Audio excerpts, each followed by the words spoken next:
اللعين الرجيم بسم الله الرحمن الرحيم الحمد لله الصمد الذي لم يلد ولم يولد ولم يكن له كفوا أحد والصلاة والسلام والتحية والإكرام على سيدنا ونبينا وشفيع ذنوبنا وطبيب نفوسنا أبي القاسم محمد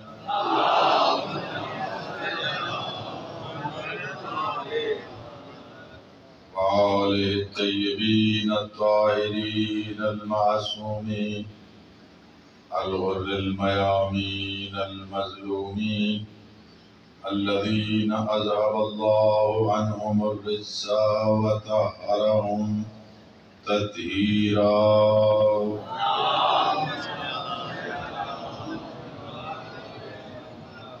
واللعنة الدائمة على أعدائهم أجمعين أما بعد فقال الله سبحانه وتعالى في كتابه المجيد وفرقانه الحميد بسم الله الرحمن الرحيم من عمل صالحا من ذكر أو أنثى وهو مؤمن فلنحيينه حياة طيبة صلوات محمد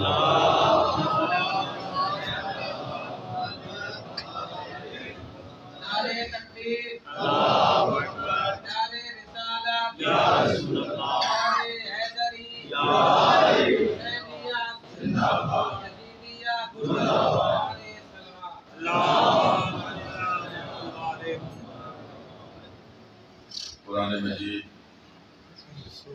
کی ایک آیت کی تلاوت کا شرف حاصل کیا ہے سبحان اللہ خالق اکبر نے ہم انسانوں کی کامیابی نجات اور اچھی زندگی کے لیے دو اصول دیے ہیں ارشاد پروردگار ہے من عمل صالحا من ذکر او انثی جو بھی اچھا کام کرے سبحان اللہ واجب مرد ہو یا عورت ہو جو بھی اچھا کام کرے گا من عمل صالحا من ذکر او انثی شرط ایک ہے جو بھی اچھا کام کرے وَهُوَ مُؤْمِنٌ شرط یہ ہے کہ وہ مومن ہو اچھے عمل کے لیے اچھے کام کے لیے ایک ہی شرط ہے کہ وہ مومن ہو اگر یہ دو کام ہوئے کہ وہ صاحب ایمان ہوا اور اس نے اچھا کام کیا تو ہم اسے پاکیزہ زندگی عطا کریں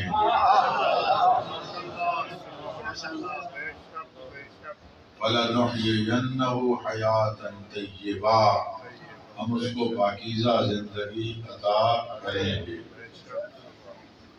یہ ایک آیت نہیں قرآن مجید میں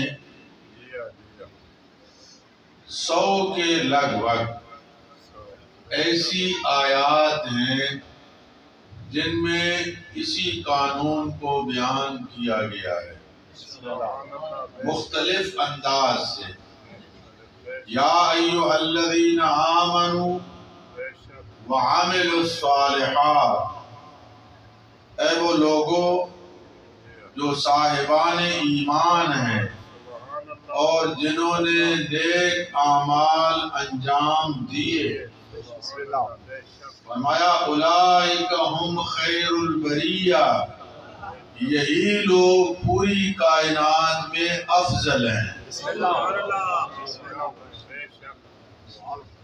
علامہ علی نقی رحمت اللہ علیہ کی کتاب ہے وعدہ جنت.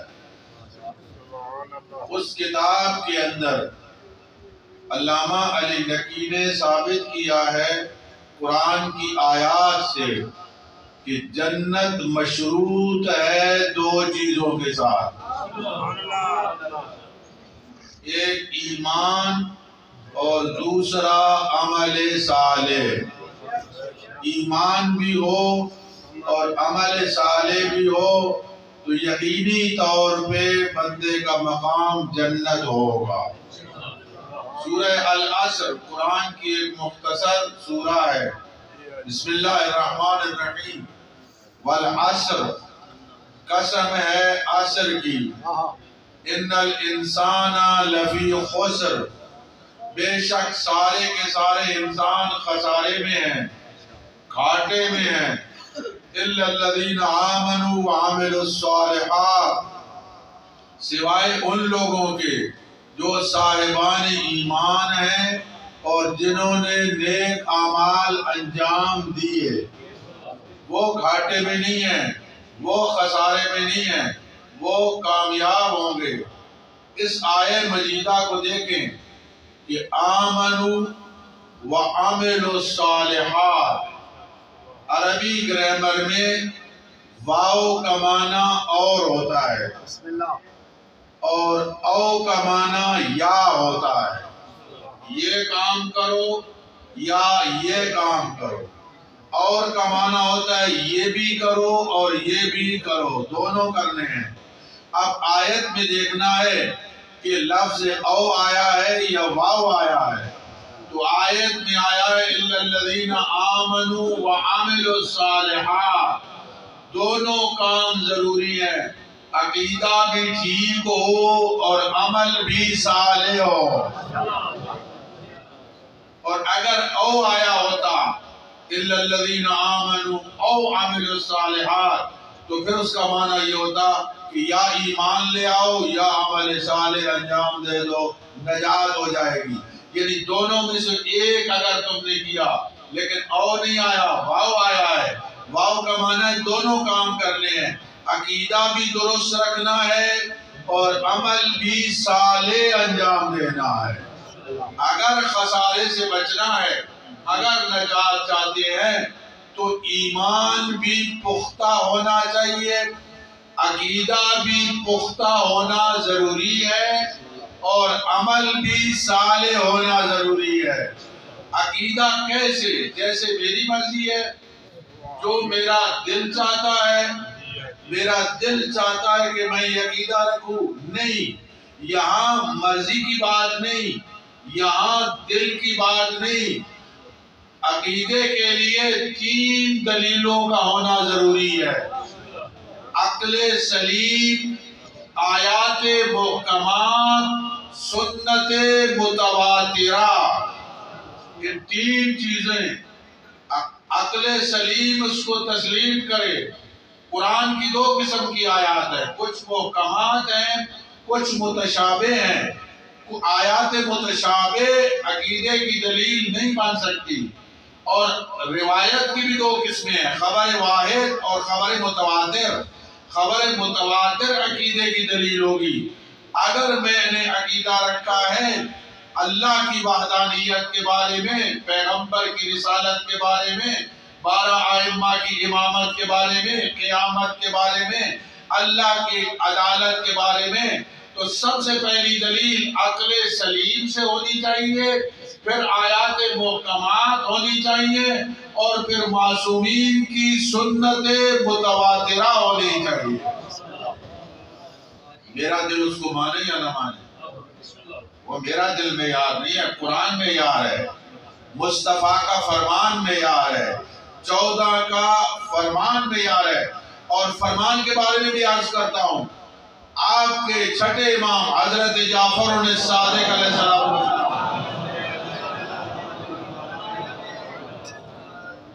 فرماتے ہیں ہمارا فرمان کوئی تمہارے پاس پہنچے اس کو دیکھ کے فوراً عمل نہ کرو، بلکہ اس کو قرآن پہ پیش کرو.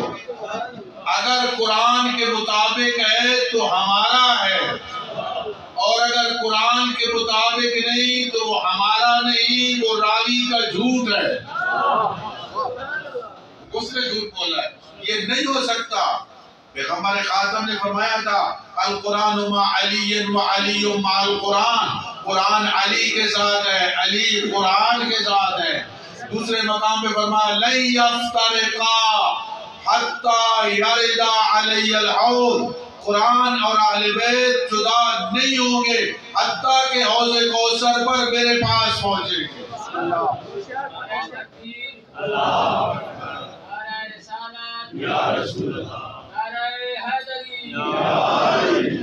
قرآن اور اہل بیت میں جدائی نہیں ہو سکتی، اختلاف نہیں ہو سکتا۔ قرآن کچھ کہے اہل بیت میں، قرآن معیار ہے۔ فرمایا اگر ہمارا فرمان تمہارے پاس پہنچے اس کو قرآن پہ پیش کرو، اگر قرآن کے مطابق ہے تو ہمارا ہے، اور اگر قرآن کے خلاف ہے ہمارا نہیں۔ فَاتْرُكُوا أَهْلَ الْجِدَالِ، اس کو دیوار پہ مارو، وہ ہمارے دشمنوں نے ہماری طرف منسوخ کیا، وہ ہمارا نہیں ہے۔ کئی لوگوں سے آپ نے یہ جملہ سنا ہوگا، ٹھیک ہے جی عمل کے اعتبار سے ہمارے اندر کمزوری ہے لیکن الحمدللہ ہمارا عقیدہ تو درست ہے۔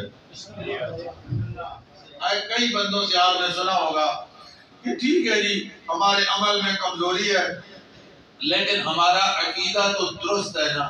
آئیے قرآن سے پوچھتے ہیں کہ جس کے عمل میں کمزوری ہو کیا اس کا عقیدہ درست ہوتا ہے؟ قرآن کیا کہتا ہے؟ دیکھیں اگر کوئی ایک واجب کو چھوڑ دے، ایک واجب کو انجام نہ دے تو وہ عادل ہوتا ہے؟ نہیں ہوتا۔ وہ کون ہوتا ہے؟ عادل فاسق ہوتا ہے نا، فاسق ہے۔ اگر ایک واجب کو چھوڑ دیتا ہے، اگر ایک حرام کا ارتکاب کرتا ہے، عادل ہوا؟ نہیں ہوا۔ قرآن سے پوچھتے ہیں اللہ کی مقدس کتاب جو ایک واجب کو ترک کر دے یا ایک حرام کا ارتکاب کرے کیا اس کا عقیدہ درست ہوتا ہے؟ خالق اکبر فرماتا ہے ان اللہ لا یعدل قوم الفاسقین، اللہ فاسق قوم کو ہدایت نہیں کرتا، اور جسے اللہ ہدایت نہ کرے اس کا عقیدہ کیسے درست ہوتا ہے؟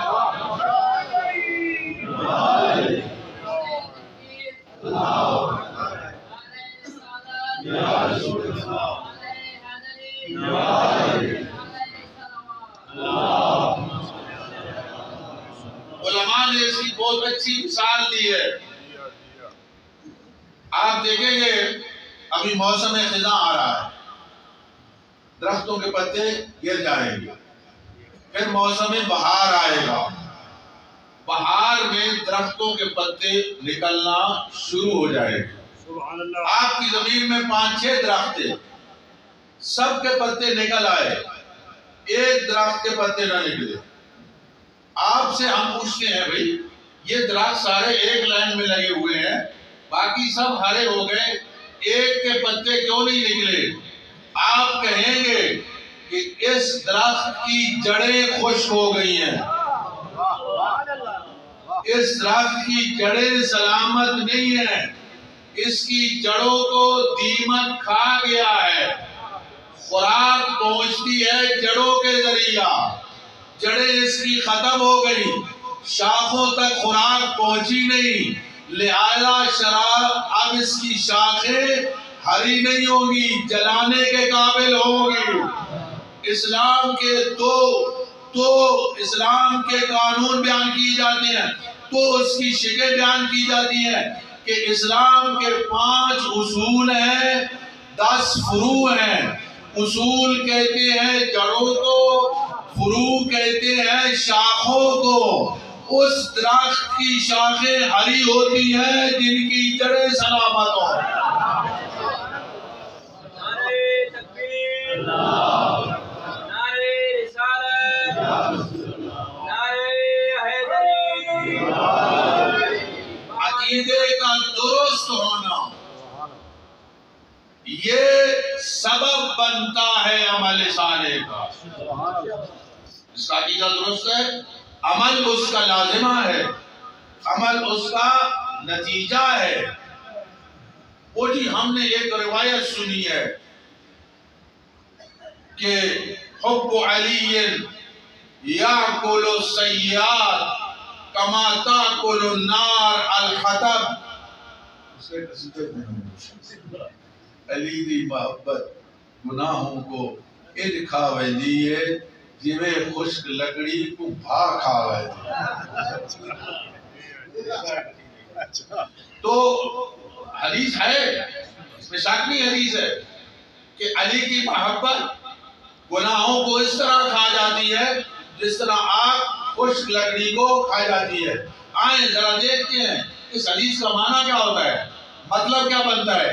کیا اس کا معنی یہ ہے کہ محب علی کو کھلی چھٹی ہے، جو مرضی کرتا ہے، نماز پڑھے نہ پڑھے، روزہ رکھے نہ رکھے، حج کرے نہ کرے، زکات دے نہ دے، جو معاشرے کے اندر برائیاں کرے، بس وہ علی کی محبت اس کے دل میں ہے، لہذا وہ ساری برائیاں جو ہیں وہ ختم ہو جائیں گی۔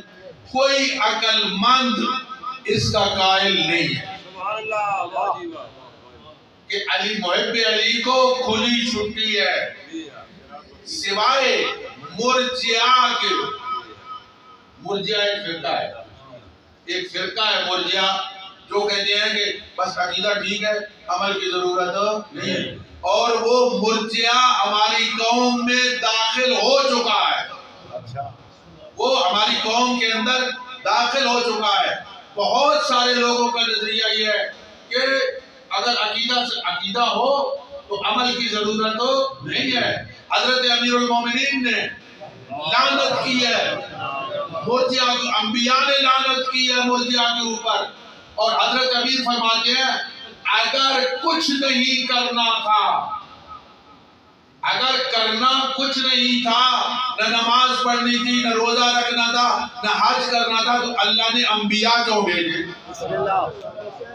آسمانی کتابیں کیوں بھیجی، اللہ نے اپنے نمائندے کیوں بھیجے؟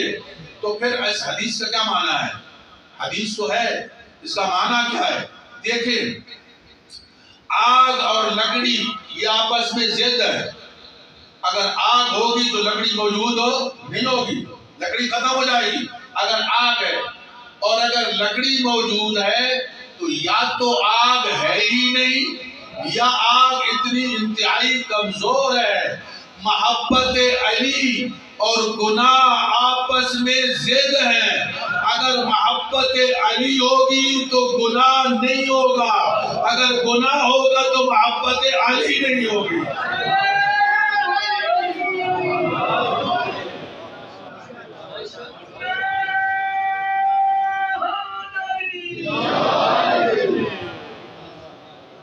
محبت علی اور گناہ آپس میں ضد ہیں۔ محبت طاقت ہے، ایمان ایک طاقت ہے، وہ گناہ کو مومن کے قریب نہیں آنے دیتی طاقت۔ اگر حقیقی معنوں میں مومن ہوگا تو پھر گناہ نہیں کرے گا، اگر گناہ کرتا ہے تو اس کے اندر حقیقی محبت نہیں ہے۔ یاد رکھیں، ولایت اہل بیت ذمہ داریوں کو عائد کرتی ہے، چھٹی نہیں دلاتی۔ ولایت ہے پہلی ہمارے اوپر ذمہ داری انسان ہونے کی، پھر مسلمان ہونے کی، پیغمبر خاتم کا امتی ہونے کی، علی ابن ابی طالب کا شیعہ ہونے کی۔ یہ شیعہ کی کلاس انسان، مسلمان، امتی اور شیعہ علی، تیسرے چوتھے نمبر پہ شیعہ علی ہے۔ ایم اے میں پڑھنے والا طالب علم ہو ایم اے کی کلاس میں اور ذمہ داری پرائمری کی نہ کرے، جو ذمہ داری پرائمری کی ہے وہ نہ کرے، اپنی کلاس تو دے۔ آغائے جواد اپنی کتاب ستارگان در اسلام میں لکھتے ہیں کہ اللہ کی ذات نے حضرت ابراہیم کو عالم ملکوت کی سیر کرائی۔ حضرت ابراہیم نے دیکھا ایک نور ہے جو وسط میں ہے، اس کے ارد گرد 13 انوار ہیں، ان کے ارد گرد ہزاروں اور لاکھوں انوار ہیں۔ ابراہیم نبی نے پوچھا پروردگارا یہ وسط میں کون سا نور ہے؟ فرمایا یہ میرے حبیب محمد مصطفیٰ کا نور ہے۔ یہ 13 نور کون سے ہیں؟ فرمایا ایک ان کی بیٹی کا ہے، 12 ان کے جانشینوں کے انوار ہے۔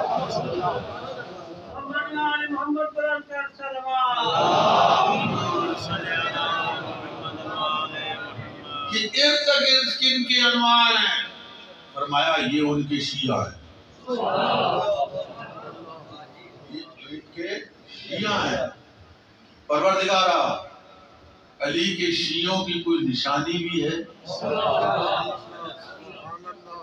جس سے علی کے شیعہ پہچانا جائے؟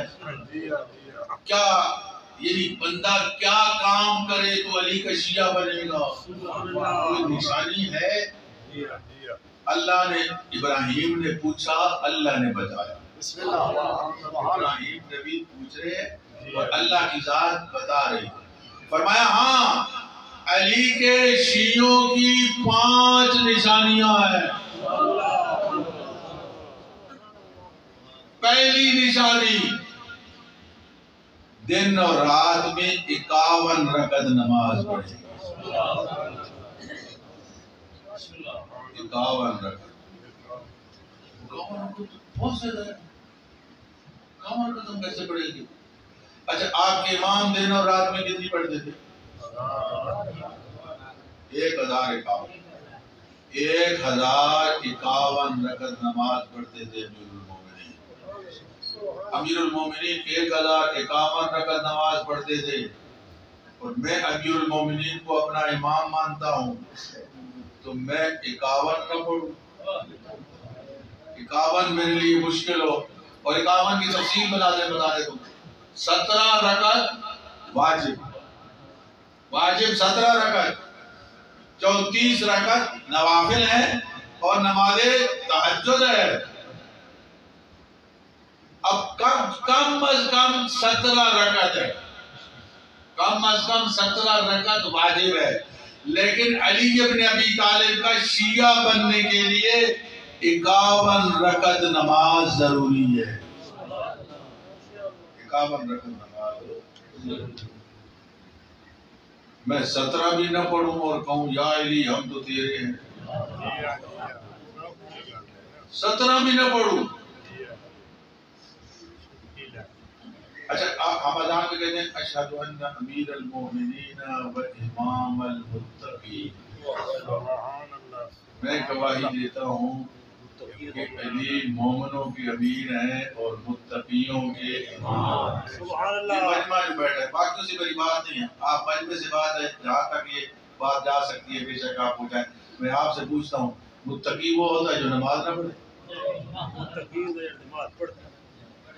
روزہ نہ رکھے، حج نہ کرے، یعنی خود گواہی دے رہے ہیں آپ اذان میں خود گواہی دیتے ہیں اشہد ان امیر المومنین و امام المتقین۔ آپ اس کو کس طرح رد کریں گے؟ امیر المومنین کا ایک لقب ہے یاسوب الدین، قائد الغر المحجلین، قائد الغر المحجلین۔ اس کا معنی پتہ ہے کیا ہے؟ مومن جب قبر میں جائے گا تو مومن کے 7 اعضاء سے نور نمودار ہو، پیشانی، 2 ہتھیلیاں، 2 گھٹنے، 2 انگوٹھوں کے سرے، یہ 7 اعضاء۔ یہ 7 اعضاء کون سے ہیں؟ ان 7 اعضاء کی خصوصیت کیا ہے؟ ان کا سجدے میں رکھنا واجب ہے۔ جب آپ سجدے میں جاتے ہیں تو ان کا رکھنا واجب ہے، اور جو سجدہ کرتے ہوں گے اللہ کی ذات انہیں شرف بخشے گی کہ جب وہ قبر میں جائیں گے تو 7 اعضاء سے نور نمودار ہوگا۔ علی ابن ابی طالب ان کے قائد ہیں، جن کے اعضاء سے 7 اعضاء سے نور نمودار ہوگا۔ قائد الغر المحجلین، امام المتقین۔ اچھا، امام المتقین، ہم سارے جنت کے مشتاق ہیں، ہر کوئی جنت کی خواہش کر رہا ہے۔ تو جنت کس کے لیے؟ قرآن میں اُزْلِفَتِ الْجَنَّةُ لِلْمُتَّقِينَ، جنت تیار کی گئی ہے کن کے لیے؟ متقیوں کے لیے۔ جنت میں کون جائے گا؟ غور کرو، غور کرو، یہ آیت قرآن ہے، کوئی حدیث کی نہیں ہے، کوئی کسی مولوی کا فتویٰ نہیں، مفتی کا فتویٰ نہیں ہے۔ ہم سارے مشتاق ہیں جنت کی۔ آپ مجلس میں آئے ہیں جنت کی غرض سے، اللہ ہمیں جنت دے، نماز پڑھتے ہیں اللہ ہمیں جنت دے۔ میں آپ کو 3 بندے بتاتا ہوں، روایت میں 4 بھی ہیں، وہ چوتھے تو سردار ہیں، لہذا میں ان کے جو شیعہ ہیں ان کے نام بتاتا ہوں۔ 3 بندے میں بتاتا ہوں، ہم سارے جنت کے مشتاق ہیں، جنت ان کی مشتاق ہے۔ جنت ان کا انتظار کر رہی ہے، وہ کام آئیں گے میرے اندر۔ وہ کون ہے؟ معصوم ہے؟ نہیں، غیر معصوم ہے۔ وہ امیر المومنین کے شیعہ ہیں، وہ علی ابن ابی طالب کے شیعہ ہیں۔ وہ جب مدینے کی گلی سے جا رہے ہوتے تھے، لوگوں نے کبھی نہیں کہا کہ یہ سلمان جا رہا ہے، یہ ابو ذر جا رہا ہے، یہ مقداد جا رہا ہے، کہتے تھے یہ علی کے شیعہ جا رہے ہیں۔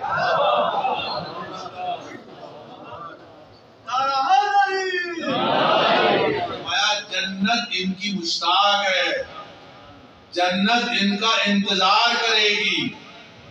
اس کی وجہ انہوں نے اپنی پوری زندگی امیر المومنین کی اطاعت میں گزاری، امیر المومنین کے نقش قدم پہ چلے۔ یہ سارے کے سارے امیر المومنین کے حقیقی معنوں میں شیعہ تھے، اور کچھ شیعہ اور بھی تھے، وہ بھی بتاتا ہوں۔ جو حقیقی معنوں میں شیعہ ہوتا ہے، مرنے سے پہلے اسے جنت کی بشارت مل جاتی ہے، روح نکلنے سے پہلے اسے بشارت مل جاتی ہے، قبر میں اسے بشارت مل جاتی ہے۔ لیکن کچھ وہ تھے جنہوں نے اس دنیا میں بیٹھ کے جنت میں اپنے محل دیکھ لیے۔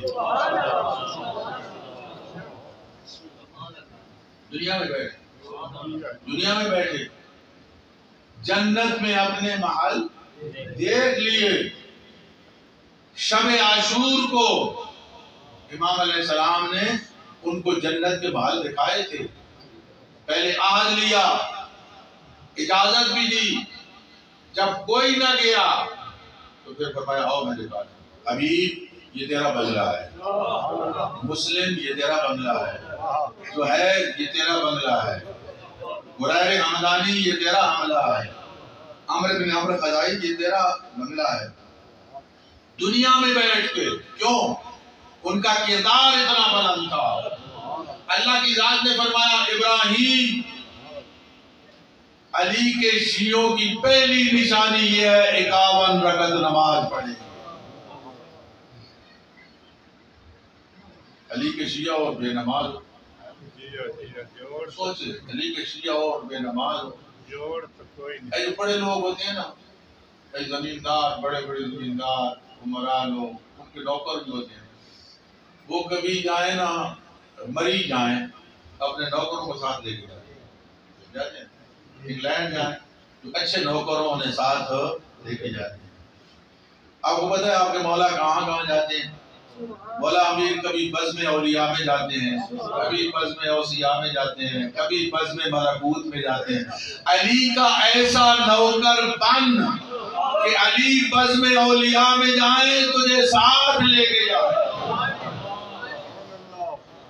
بزم انبیاء میں جائیں تجھے ساتھ لے کے جائیں، بزم ملکوت میں جائیں تجھے ساتھ لے کے جائیں۔ ایسا علی ابن ابی طالب کا غلام بن، ایسا علی ابن ابی طالب کا شیعہ بن کہ مولا تجھے ساتھ لے جائے۔ فرمایا پہلی علامت 51 رکعت نماز، دوسری علامت بسم اللہ بالجہر پڑھے، جو نماز بھی ہو، واجب نماز ہو، سنت نماز ہو، بالجہر نماز ہو، بالاخفاض نماز ہو، جو بھی نماز ہوگی اس میں بسم اللہ بالجہر پڑھیں گے، بسم اللہ بلند آواز، یہ بھی نماز کے ساتھ متعلق۔ تیسرا سجدہ خاک پہ کریں گے، اور سب سے افضل خاک شفا ہے۔ روایت ہے، معصوم فرماتے ہیں جب آپ پیشانی کربلا کی خاک پہ رکھتے ہیں اور اللہ کا ذکر کرتے ہیں سبحان ربی الاعلی و بحمدہ، 7 طبق روشن ہو جاتے ہیں۔ یہ برکت ہے خاک کی شفا کی۔ تینوں علامتیں نماز کی، 51 رکعت نماز، بسم اللہ بالجہر اور خاک پہ سجدہ۔ اور چوتھی علامت ان کے ہاتھ میں عقیق فیروزہ کی انگوٹھی ہوتی، سونے کی نہیں، مرد کے لیے سونے کی انگوٹھی حرام ہے۔ کئی شیعوں کو دیکھ کر وہ بیٹی کی شادی کریں گے اور دلہن کے لیے سونے کی انگوٹھی بنا دیں گے، وہ حرام، نماز نہیں پڑھتے، وہ نہ پہنائیں، آپ فیروزہ پہنا دیں، آپ عقیق پہنا دیں، چاندی میں بنا دیں، یہ حرام ہے۔ آل محمد نے اس کو حرام قرار دیا۔ فرمایا ان کے ہاتھ میں عقیق فیروزہ جو سنت انگوٹھیاں ہیں وہ انگوٹھی ان کے ہاتھ میں ہوگی۔ اور 5ویں علامت ہے کہ 40 جو کل دن گزرا ہے، 40 کو زیارت 40 پڑھے، وہاں جا سکتے ہیں تو وہاں جائیں، وہاں نہیں جا سکتے تو اپنے گھر میں مکان کی چھت کے اوپر کھڑے ہو کے زیارت سید الشہداء خلوص سے پڑھے، اللہ تعالیٰ کی ذات آپ کو بھی وہی ثواب دے گی جو وہاں زیارت پڑھنے والے کو ثواب۔ زیارت 40 شیعہ کی علامت ہے،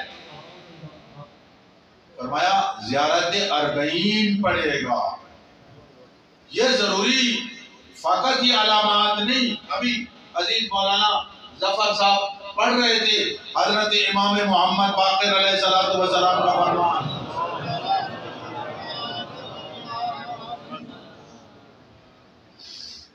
امام علیہ السلام نے اسی فرمان کے آخر میں فرمایا من کان مطیعا للہ فہو لنا ولی ومن کان عاصیا للہ فہو لنا عدو، جو اللہ کا مطیع و فرما بردار ہے وہ ہمارا دوست ہے، جو اللہ کا نافرمان ہے وہ ہمارا دشمن ہے۔ جو دشمن خدا ہے وہ حسین کا دوست کیسے ہو سکتا ہے؟ شیعہ حسینی، تو اولاد ہے حسین ابن علی، میں فقط سادات کو نہیں کہہ رہا، سادات تو نسبی اولاد، لائق غلام اپنے آقاؤں کی اولاد ہوتی ہے۔ بسم اللہ، سبحان اللہ۔ اگر تو لائق غلام بن تو مولا کی اولاد ہے، مولا کی اولاد ہو اور نماز نہ پڑھے، حسینی ہو نماز نہ پڑھے۔ حسین ابن علی نے مشکل وقت میں اس فریضے کو ادا کیا، مشکل وقت میں، جنگ لگی ہوئی ہے، تیر چل رہے ہیں، تلواریں چل رہی ہیں، اور صحابی ہے امام کا ابو سمامہ سیداوی اس کا نام ہے، وہ عرض کرتے ہیں مولا زوال ہو گیا، دل چاہتا ہے آپ کی اقتدا میں نماز پڑھ کے درجہ شہادت پہ پائے۔ شیعو میں آپ سے سوال کرتا ہوں، ابو سمامہ سیداوی کو پتا تھا زوال ہو گیا ہے، امام کو نہیں پتا تھا؟ کیوں بتا رہا تھا؟ اپنی عقیدت کا اظہار کر رہا تھا، اپنے شیعہ ہونے کا اعلان کر رہا تھا، مولا میں آپ کا شیعہ ہوں، زوال پہ میری نظر ہے، زوال ہو گیا ہے۔ میں کہتا ہوں شیعو جو نماز کے بارے میں ہمارا تصور ہے وہ اگر وہی ہوتا امام کا بھی تو کہہ دیتے ابو ثمامہ سیداوی جانا تو نماز پڑھ لے، مجھے بھی ٹائم ملے گا تو میں نماز پڑھوں گا۔ جب ابو ثمامہ سیداوی نے کہا مولا نماز کا وقت ہو گیا ہے، زوال ہو گیا ہے، دل چاہتا ہے آپ کی ابتدا میں نماز پڑھ کے درجہ شہادت پہ فائز ہوں، امام نے دعا دی ہے ابو ثمامہ سیداوی کو، جعلک اللہ من المصلین الذاکرین، او ابو ثمامہ سیداوی اللہ تجھے قیامت کے دن نمازیوں میں سے اٹھائے۔ میں کہتا ہوں شیعہ نوجوان اگر حسین سے دعا لینی ہے تو نماز پڑھ، نمازی کو حسین نے دعا دی ہے، اللہ تجھے ذکر کرنے والوں میں سے۔ آپ کو پتہ ہے روز کا امام کا مؤذن کون ہوتا تھا؟ حجاج ابن مسروق۔ امام کا مؤذن روز کا تھا حجاج ابن مسروق۔ صبح عاشور کو امام نے مؤذن بدل دیا۔ امام نے حجاج سے کہا آج کے بعد آج اذان تو نہیں دے گا، آج میرا بیٹا علی اکبر اذان دے گا۔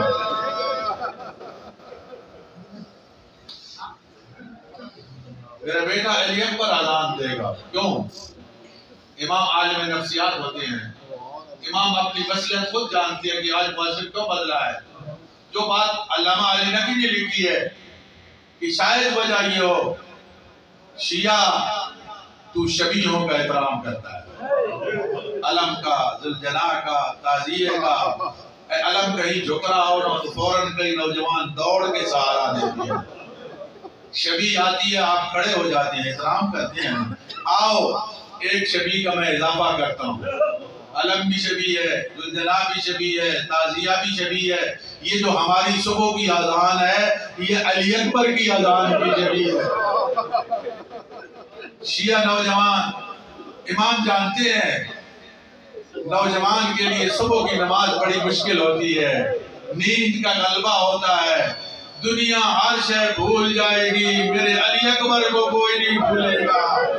شیعہ نوجوان جب مؤذن صبح اللہ اکبر کہے اور یہ اذان تیرے کانوں میں آئے تو اس کو شبیہ اذان علی اکبر سمجھتے ہوئے بستر چھوڑ دے، وضو کر کے مصلی پہ آ جا، خدا شاہد ہے علی اکبر تجھے اپنا غلام بنا لے، جنت تیرا انتظار کرے گی۔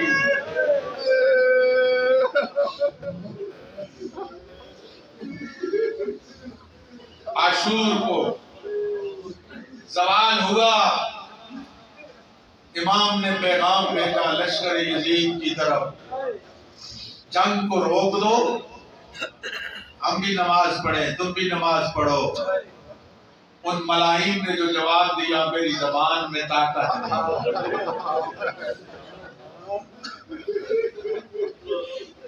نواز رسول کی گستاخی کی انہوں نے،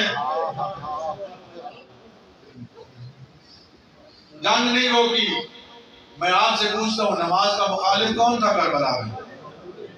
لشکر یزید تھا۔ امام نے اپنے پورے لشکر کو جماعت کے ساتھ نماز پڑھائی ہے، پورے لشکر کو جماعت کے ساتھ نماز پڑھائی ہے۔ دوستو عزیزو، امام نے کربلا کے مشکل وقت میں اپنے لشکر کو اول وقت میں نماز پڑھائی ہے۔ اس نماز کو کبھی نہ بھولنا، مشکل ترین نماز تھی جو شام غریباں کو پڑھی۔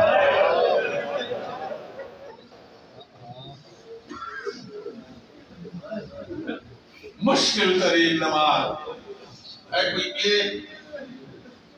میت ہو جائے نا کسی گھر میں، کس کا باپ فوت ہو جائے، بیٹا فوت ہو جائے، بھائی فوت ہو جائے، اذانیں ہو جاتی ہے، نمازیں پڑھتے ہوں گے، وقت گزر جاتا ہے، آؤ ذرا شام غریباں کو، زینب کے دروازے پہ 72 جنازے پڑھے۔ کوئی جنازے معمولی نہیں، حسین کا جنازہ، علی اکبر کا جنازہ، عباس کا جنازہ، قول و محمد کا جنازہ، قاسم کا جنازہ، اصحاب کے جنازے۔ میں آپ سے سوال کرتا ہوں کیا نماز لیٹ ہوئی بی بی ہوگی؟ کیا کسی بی بی نے شام غریبہ کو نماز نہ پڑھی؟ بس ایک جملہ آج کا کہ آپ اضافت کا تمام کرتا ہوں. اتنا آپ سے پوچھتا ہوں، شریعت میں ہے عورت بند کمرے میں نماز پڑھ رہی ہو، کوئی دیکھنے والا نہ ہو، سر کی چوٹی سے لے کر پاؤں تک پورا جسم چادر نماز میں ڈھکا ہوا ہونا چاہیے. میں آپ سے پوچھتا ہوں، علی کی بیٹیوں نے جب شام غریبہ کو قبلہ کی طرف رخ کیا ہوگا اور سر پہ ہاتھ کیا ہوگا، یقیناً اپنے خالق کی طرف متوجہ ہوں گی. اے میرے اللہ، زینب مسئلہ جانتی ہے، وہ ننگے سر نماز پڑھی ہوگی. میرا مالک میں مجبور ہوں، وہ کوئی کپڑے کا ٹکڑا نہیں وہ جس سے میں اپنا سر چھپا سکوں. اللہ اکبر. لا الہ الا اللہ.